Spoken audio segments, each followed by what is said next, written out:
Hello again and welcome to another episode of the Franchise Everything podcast where we talk about everything and everything. And today we're in the studio and we're joined by Gabriel Lawyer, who is a lounge repair guys franchise owner from ACT. That's a territory, isn't it, right, Gabriel? That's correct. And you also look after some other regions as well. So your role extends a little bit beyond the ACT. I cover a lot of the coast of New South Wales, South Coast and North Coast, Mid-North Coast. So you do some Ks. Yeah, I do a lot of Ks. I bet you're racking them up on the car.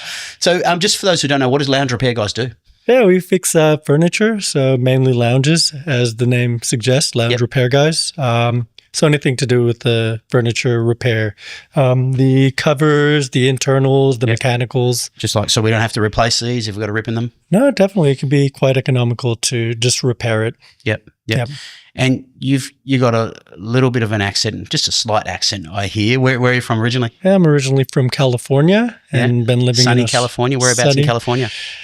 All over California. Born in Southern California and lived in the Bay Area, so around San Francisco. I did a lot of my schooling in that area. But Do you go back very often, or have you been back since much? No, not too often these days. No, it's a different place now. It's totally different. Very different, very different. So when did you come out here?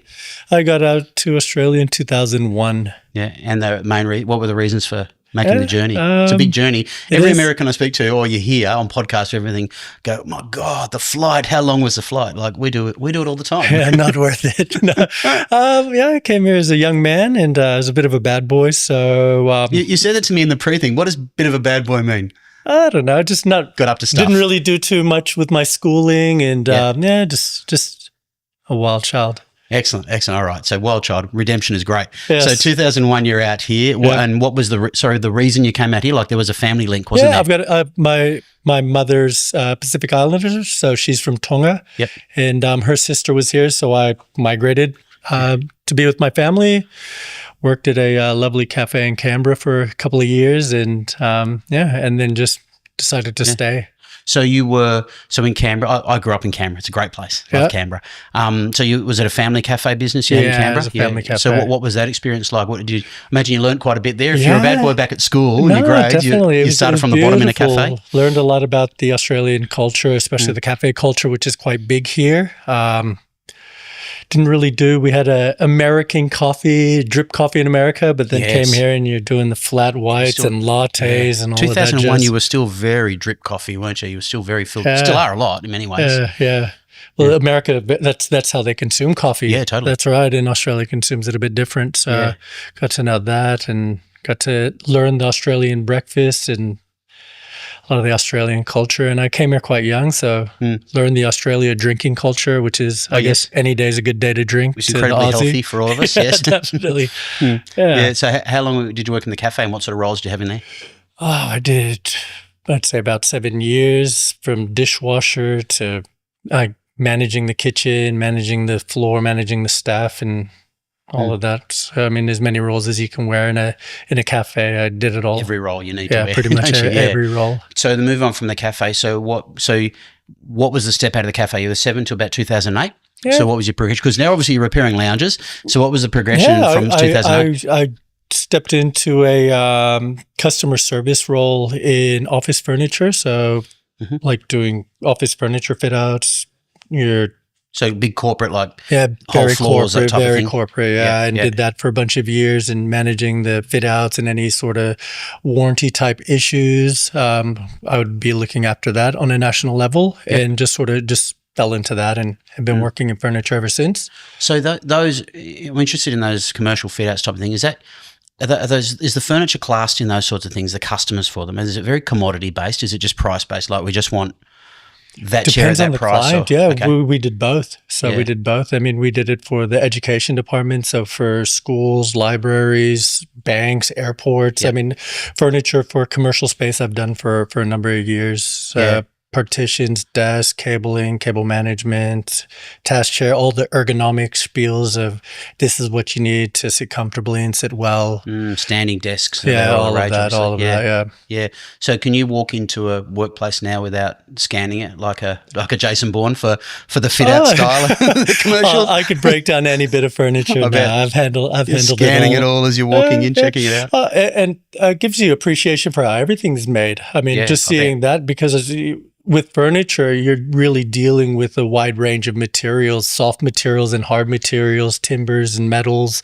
And so you do get a good understanding of how materials work, how they get together, the pros and cons of them, some of their vulnerabilities.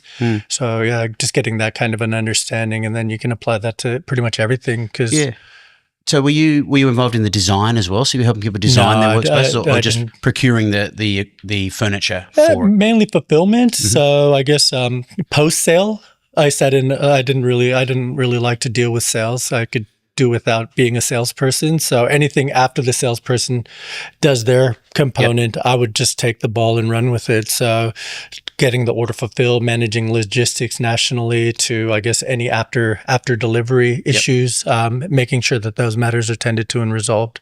So it was a real ops management type of thing. That's right. And that's what my role was. Okay. It evolved to become an operations manager for a furniture retailer on a national level. Excellent. So how long did you stick at that for? What was the time period in that role? I would have been with that mob for about 5 years. Yeah. And what did that take you up to? So we're in the furniture space now. So what was the progression to what you're doing now? Yeah, so even in that operations managerial role, we would have to utilize services from companies like the lounge repair guys to utilize their services to resolve issues with furniture delivered with issues. And I found them to be a very professional company. And just after 2020, I wanted to change things up. So something happened in 2020? Yeah, something happened in 2020, and it just seemed a bit, the whole world seemed a bit vulnerable, a lot of uncertainty in the atmosphere. And I just felt, I've got a family, I'm married, I've got 4 daughters. So I just wanted a bit of security for me and my family to know that I'm sort of in control of my destiny and I guess the security of my family. So, I thought, it's interesting, because I'm always very interested in that journey from, because everyone has got their employment and everything, but they're getting to a point maybe, probably sometimes I think it's probably 2 or 3 years out where they're starting to get a bit itchy feet, starting to get worried. But that COVID time, 2020, is a real catalyst for many people that we speak to, saying no one wanted to take control. And I suppose the challenge is that taking control can be hard when you don't know what it is you're about to do, but you're in a very different scenario, weren't you? So you had a real advantage when there was an opportunity that you actually were experiencing the product already. That's right. I guess I already had a pretty extensive knowledge base to lean on. I wasn't stepping into something, I guess, quite alien to myself. So I knew furniture really well. I knew the whole process. I know all the costs involved of importing furniture, supplying furniture, marketing, everything involved in the supply. And I could see that the lounge repair guys was probably a business that was very well suited for me and my understanding of things. And I mean, I'm not a genius by any means. It's something that's quite achievable for a lot of people, I guess, depending on your level of mechanical understanding. Like how I was saying earlier about my understanding of materials, that really helps in understanding, hey, this is possible to fix or not possible to fix. So I gather that can be trained as well. Mark has told me. Oh, definitely. Well, I've got 3 technicians under myself that I've trained up. So, and I mean, I've started Lounge Repair Guys in March of 22. So we're just on the 3-year mark. And you've got 3, and I've got 3 technicians yourself. under me. Excellent. So the ability to train up a technician, get them kitted up with tools and a vehicle to perform these services, I didn't find to be extremely challenging. So how long is it taking you to train them till you feel, it's intriguing, how long is it till you feel confident that person can go out and do a job unsupervised? What's the normal time frame from day one training, buddying up and all that sort of stuff? What are your thoughts on that? It definitely depends on the person. Not everyone's the same. And I guess it depends on their level of confidence. Some people might come with a level of confidence in their social and communication skills, because there is a social and communication component of the job. Or some people may come with a stronger mechanical mindset. So working out how a recliner mechanism works might just be something that they just pick up really quickly. So depending on the person, the times can vary. But I imagine them having the ability to learn some of the functions we perform and the ability for them to go in and execute that, days. Replacing a recliner trigger for a manual recliner. Yeah. That's something that you see it once and you figure it out. I was going to say, because you're doing a lot of same sort of work over and over, aren't you? That's correct. You'd see the same recliners, the same everything. You'd know it wouldn't take you long to start to when see you the know same it, thing when over you and know over a chair and a couch and a lounge, whether it be electric or manual or fixed, you just understand it. The tools are a little different to handle these products, but it's not overly complicated. There are probably some complicated functions of the role, such as I find a lot of technicians find when we repair leather, matching a color may be challenging. You see the Ferrari red or mustard yellow lounge is forest green, and trying to get that, because a few degrees of separation in color can be quite noticeable to the human eye. So trying to get within an acceptable tolerance can be stressful for some. I find enjoyment in it. So you enjoy matching it up. I do. So your thought process then. So I know what attracted you to the business was looking for stability and that sort of stuff. So what was your experience of the brand in corporate that went, hey, I know there's something here for me to make a living out of? Because you're jumping out of a secure corporate environment into this. So what were the key things that attracted you from your rationale, from a person who's experienced in the industry? Yeah, I guess just the challenge in finding a technician that can provide this service.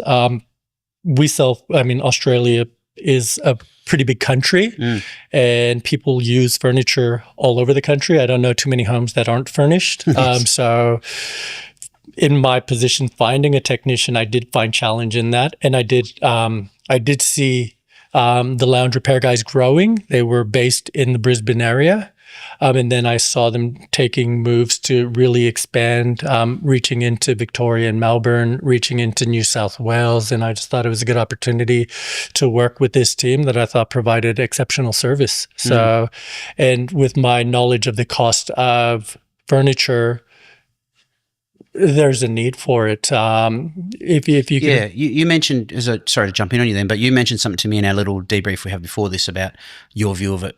In your view, is about recession proof. So can you break that down? Because it was an interesting way you put it to me. Because it's an easy statement a lot of brands use. So quite often for this brand, and something that gave me confidence especially with the 2020 and just a lot of insecurity or a lot of doubt in how the market was going. I just felt like this was a industry that was sort of recession proof, in where the economy is doing well and consumer behavior is up.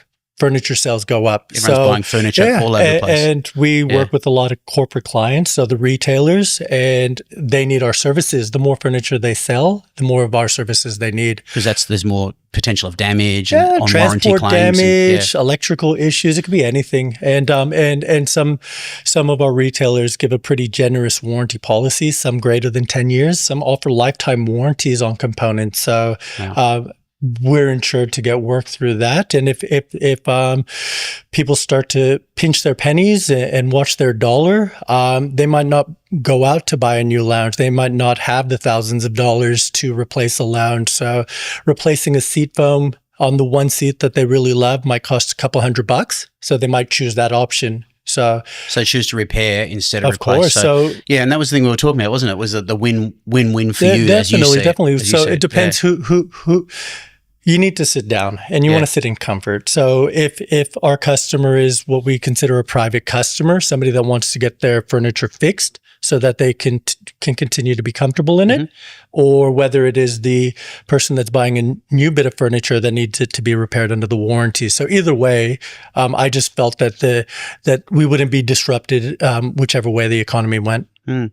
So you're also a family business, aren't you? Your wife works in the business as well with you. So you've got your 3 technicians and your wife. Tell me about how she's the big boss. She's the big boss. Tell me about how you split the works, because I know that everyone who's looking at doing a husband and wife team or a family in the business always likes the insights of how you manage it and what day-to-day life is like. Yeah, so I'm on the tools, and I like to think that I get all the complex problems. She may disagree. Those aren't that difficult, those problems? Yeah. So, and she looks after all of the administrative. She's booking in the jobs, responding to emails. And if say a customer comes through and we're uncertain of what works may be required, that's where I step in and I review the images. Technical perspective. Yeah, more of the technicals. I might say, okay, we need to do this. We need to swap a spring, or we need to perform this function to repair that, and then she can continue. So as we both work together in quoting our customers. But yeah, she takes a lot more of the work from home, which is quite good. Sitting on the computer, making phone calls, responding to emails, a lot of text messaging. And the system and application we use is quite easy because a lot of the functions are quite automated. It's just just keeping in touch with customers when you're on your way out to the job and that sort of stuff. Yep. Yeah, and how does that work in? So you manage your team. So how does it look on a normal day-to-day basis for you? So do you start off, they all have their jobs. So does your wife allocate the jobs from there and then everyone? Yep. So we log into, we just get on our phones, look, we'll see our runs for the day. And they'll have a brief on, you'll replace a mechanism for this customer, just inspect this customer. So we have a full rundown and we have it pretty worked out how much time would be required on site, and our techs go out. If a tech gets to a site and the problem is something they are uncertain to, or there's a surprise, they'll call me and I can get them out of the weeds pretty quickly, back on track, and then we just move on. So what have you found is the most challenging thing in you adapting from corporate to your own business? Like if you can cast your mind back to blurry days, like 2.5 years ago when you picked it up in March 2022, you said? It was actually quite surprising that it was easier than I expected. I think the fears of having my own business and starting my own business were not appropriate for what the reality was. So what were you worried about? What were you thinking? That I'd fail, that I couldn't do it. Even with all that experience, you still had that lingering doubt? You never know. You never know. And just looking at the numbers look good, but you never know. You never know. And we just jumped in and just got into it. And the work was there. And I picked it up quite well. And I actually have a better home life balance with this business than I did prior as operations manager. It just felt like work never turned off, where now I have control of my own schedule, can be there for my kids. Yeah, I think that's an interesting point that a lot, especially with service type businesses, you're going out to do a job, you do the job, it's done, that's it. You see, you know you've got your run for tomorrow, but there's nothing you're doing in between. No, that's right. The end of that day and the start of the next, really, that is, as many, yes, you've probably got invoicing and stuff like that, and a bit of paperwork, of course, in normal business management. That's right. You're right. I mean, I remember being in corporate and it never stops. BlackBerry, at that time I was, always, emails always coming through. My phone never turned off, And I guess I with it being my own business, and I guess giving myself the ability to turn it off and to switch off. So I have that freedom now, where I guess when I had an employer, I just felt a need to perform. To perform to. I mean, now we've got that now, just as we're all out of corporate, now they've got the right, what is it called? The right to switch off or something like that, or the right to disconnect. They've got those laws now, the right to disconnect. Okay. So that was, can you unpick those thoughts? And actually what I want to know is the thresholds in the business. So you got through that first part. It wasn't as hard as you thought it was going to be, which is great. Were there particular climbing thresholds in the business that were noticeable, like where it was just you? When did you get to the point where you wanted to hire a second person, like another technician? Well, that was a surprise. One of our corporate clients, one of our larger clients, wanted coverage in an area where they just didn't have coverage, and I put my hand up for it, and that was step one. And that was in the mid-north coast of the Coffs Harbour, Port Macquarie area. And that area just really ramped up, and I was just getting stretched, so I brought on another technician, hired him, got a vehicle, trained him up, and that relationship's worked quite well. And just of recent, I've hired on a new technician in the Canberra area, and then we're getting another technician as well. So we'll be covering the Wollongong area, based in Wollongong, based in Port Macquarie, based in Canberra. So that's quite a spread, isn't it? Yeah, it's dancing around Sydney. So it's a few vehicle leases, it's all sorts of stuff there covering it. But I suppose when you've got that, it's the national contracts give you the security for that, I suppose, because you've got those national client contracts. That's right. So what's the future for you? What do you think? Are you going to get off the tools and go to more of management and potentially pick up another territory, or what does the potential future look like for you?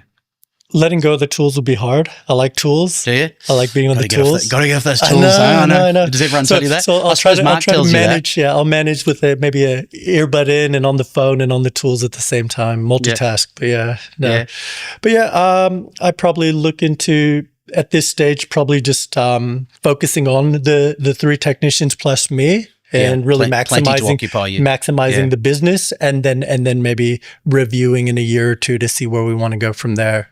So what's the difference for you in running a territory with a person on it compared to purchasing that territory?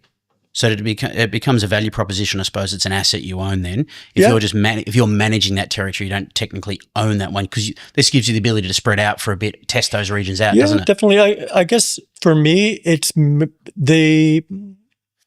the strategy I have is just to boost up the lounge repair guys, because we have a corporate client. The value in having the ability to service our clients in a wider area helps the brand overall. So that's my strategy, is just to give us, I guess, more brand recognition for our corporate clients, just to cover the areas where they need covered. With the ownership of territories, that's probably more of a strategic discussion that I would have at a later stage. But at this stage, just to increase cash flow and just to provide a better service for our corporate clients is the main purpose of, I guess, not owning a specific territory, but servicing that area for our clients. Excellent. All right. Well, Gabrielle, it was great to meet you, mate. Thank you for telling me all your story. Oh, excellent. And hope it keeps growing. Who knows, maybe we'll talk to you again in a couple of years' time. You'll have a couple of territories under your belt. Thanks for joining us. Thank you. And that's it for another one of the Franchise Everything podcast. If you like these, please share, subscribe, do all that sort of stuff. Make sure you make comments and that sort of stuff on there. It'd be fantastic if you engage, and we'll catch you in the next one soon.